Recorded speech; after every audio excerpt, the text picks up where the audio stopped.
I've always wanted to go through the entire 1001 movies you must see before you die list, and I thought it'd be cool if I shared my thoughts and any interesting factoids I found as I went through them. This collection is updated every couple years with some films added and some removed. I plan on going through a collective list that has every film that's ever been on it. This is currently 1,260 films, though it is about to be updated again in October. The first film on the list is A Trip to the Moon from 1902.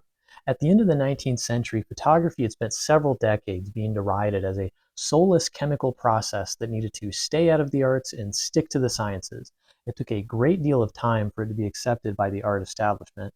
Motion photography was not much different. Edward Muybridge's motion studies were considered just that, and most of the earliest recordings by the Lumiere brothers were seen as nothing more than documentary-style slice-of-life shots, historical but not emotive. In the 1890s, Georges Méliès, this film's director, was one of the first people to really play around with the motion camera and prove its potential as a valuable tool for storytelling. As a former magician, he was used to coming up with unconventional ways to use tools. I recommend watching his 1 minute long The Four Troublesome Heads from 1898, in which he takes off his head and places it on a table using a unique multiple exposure trick.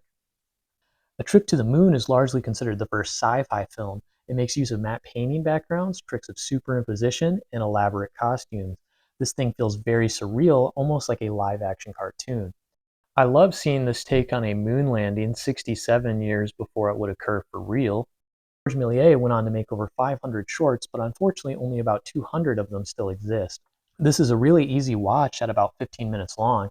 Interestingly, if you check Wikipedia, the runtime is listed as 845 feet with different times based on frame rate. A standard frame rate had yet to be established at this point, though it wasn't quite as important before the integration of recorded sound. You ain't heard nothing yet. Being public domain, freely available, and iconic as it is, I think everyone should watch this. Also, there was a version found with hand-painted colors discovered in 1993 that was digitally restored and released in 2011. This print is believed to be from before 1906, so you can watch this in color if you want. Number 2 is The Great Train Robbery from 1903. Can't believe bro just shot me like that. This is debatably the first ever Western, depending on how pedantic you want to be.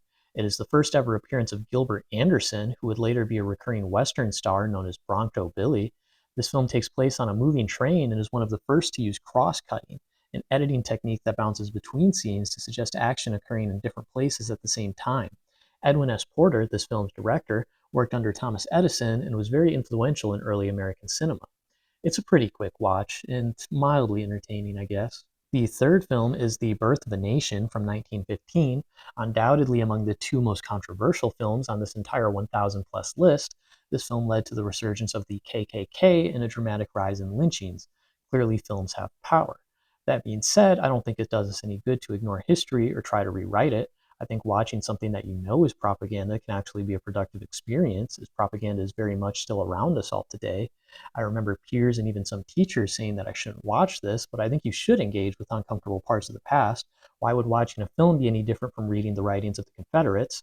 A blanket declaration that you should refuse to engage feels more performative than productive, in my opinion. Although propaganda can embolden people, a film cannot magically make you into a racist. Unfortunately, this film is quite integral to film history. Though not the first ever feature-length film, it is often mistaken for it. It was the longest thing to be as commercially successful as it was at the time of its release. Adjusted for inflation, this would still be among the highest grossing films ever made. This was the first American film to have a full feature-length orchestral score. The music would have been played simultaneously by an orchestra inside the theater.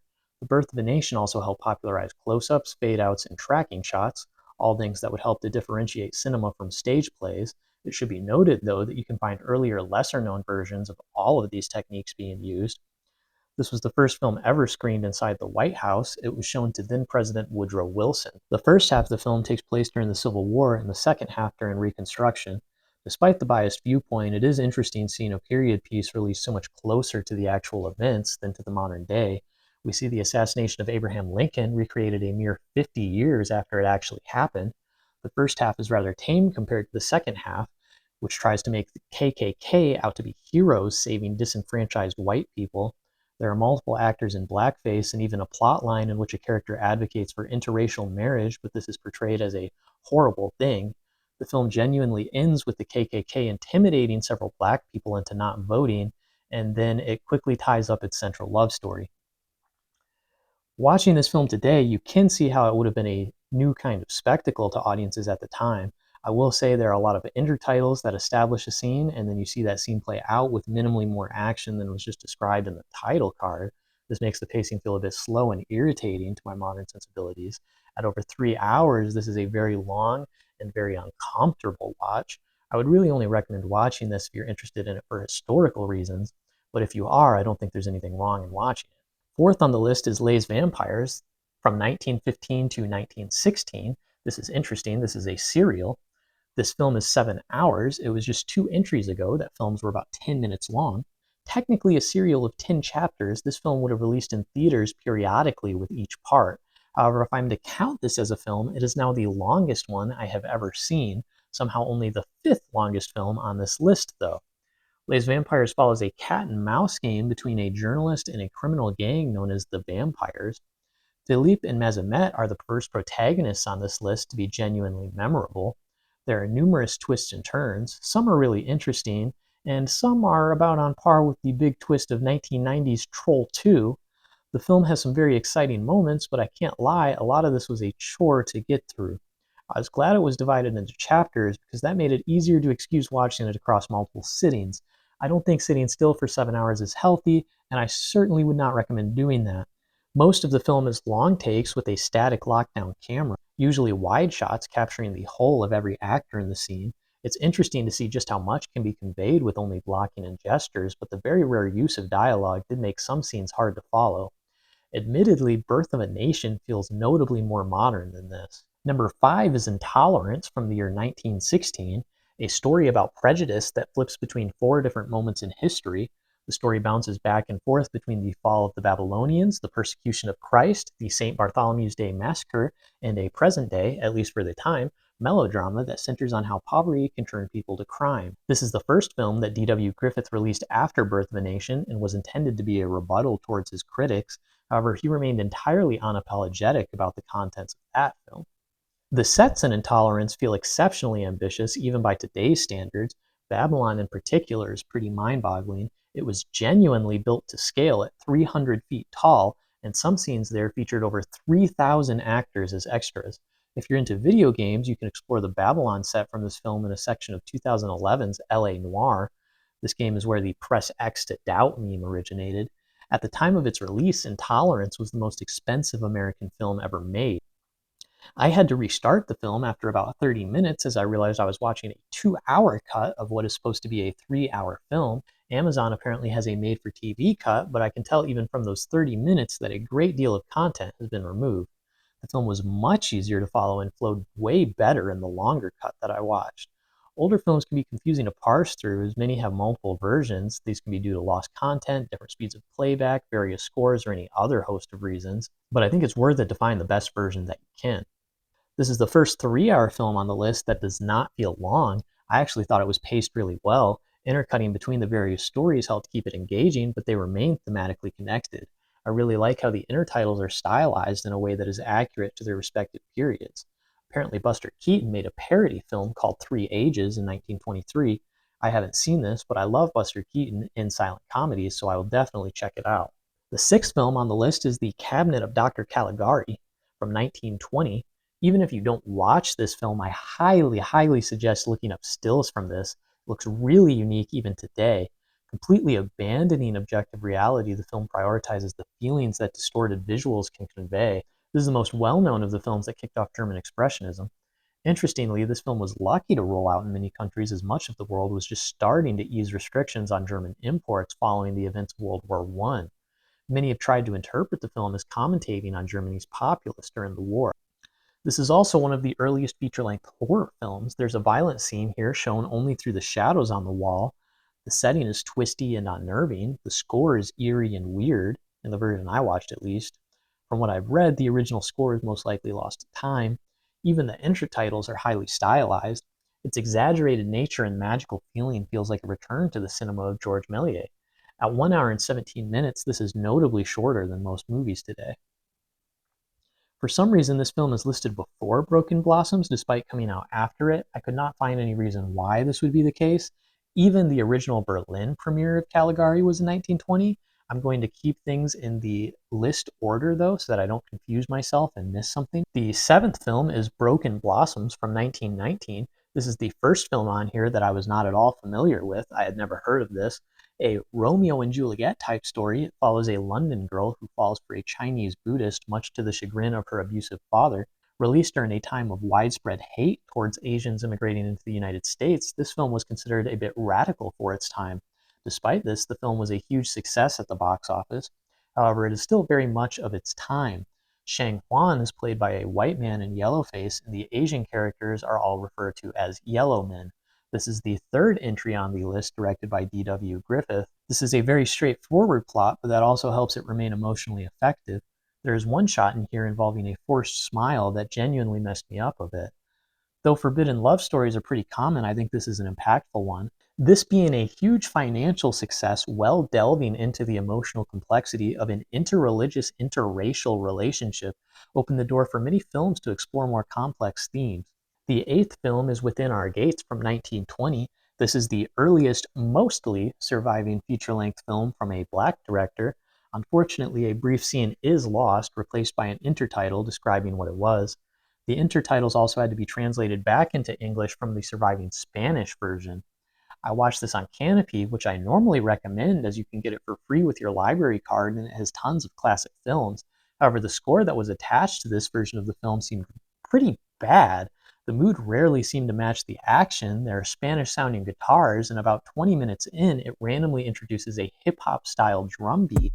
This feels hilariously out of place for a 1920s film. You can definitely find versions with different scores, and I imagine any of those would feel better suited to it. The plot follows a woman trying to raise money for a school of black children. The film contains realistic depictions of lynches and attempted rape, which critics worried might lead to increased racial violence, similar to what Birth of a Nation did. Some cities blocked the release of the film or asked for certain scenes to be cut out. However, some argue that this is more likely because white audiences at the time didn't want to see their own brutality depicted on screen. The film features some characterizations that might be offensive to modern audiences. Oscar Micheaux wrote, directed, and independently produced over 40 films. However, the majority of these are unfortunately now lost or incomplete. While the movie certainly shouldn't be reduced to this, a lot of things in this film feel like a direct response slash rebuttal to Birth of a Nation. I think you can have a better appreciation of what he's attempting to do here if you've actually watched that film. This is another reason why I find it goofy when people say we should piecemeal history into its socially acceptable components, as I feel a great deal of understanding here would be lost had you not seen that film. The ninth film on the list is Way Down East from 1920. This is the first film from the list that is no longer on the list. This was removed to make room for other films, which is understandable given that D.W. Griffith makes up 5 of the first 10 entries and is a rather controversial figure. This is apparently the 4th highest grossing silent film of all time, making $4.5 million in 1920s money. We follow a woman who is deceived by a man into a fake marriage. She ends up having a child out of wedlock and has to deal with the fallout from that among 1920s era society. The central conflict highlights how overeager people are to assume the fault of women and overlook the actions of men who put them into these situations. Women had just gotten the right to vote 16 days ago when this film first released. Multiple American film boards tried to censor the film. The Pennsylvania board required over 60 cuts to be made, even asking for the scenes of the sham wedding to be removed entirely. It was ruled in 1915 that films didn't qualify as free speech, and they wouldn't ultimately earn 1A protections all the way until 1952. I mostly enjoyed this. The score was also a bit off in the version I watched. I watched this on the Just Watch website. It had these bombastic circusy parts that kept looping and not quite fit the action. One scene involving a baby was pretty emotionally draining to me. This one was also pretty fun at times. The film climaxes with a chase across moving ice sheets.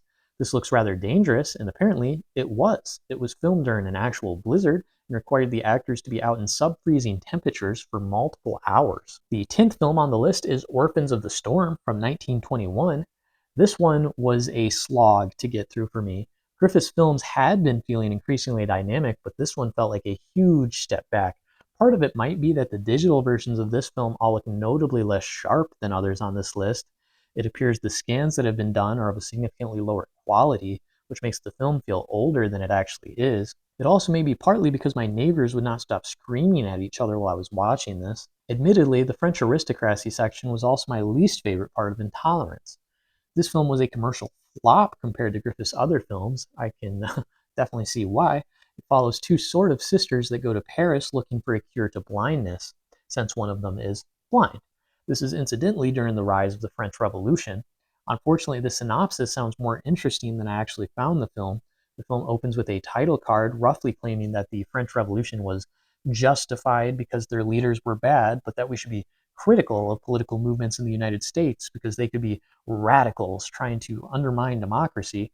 I get the idea of what it's trying to say, but the film seems rather cognitively dissonant with this take, as the entire movie is about elites mistreating people, and there is literally no explanation or content within the film as to why America would be magically different and immune to this.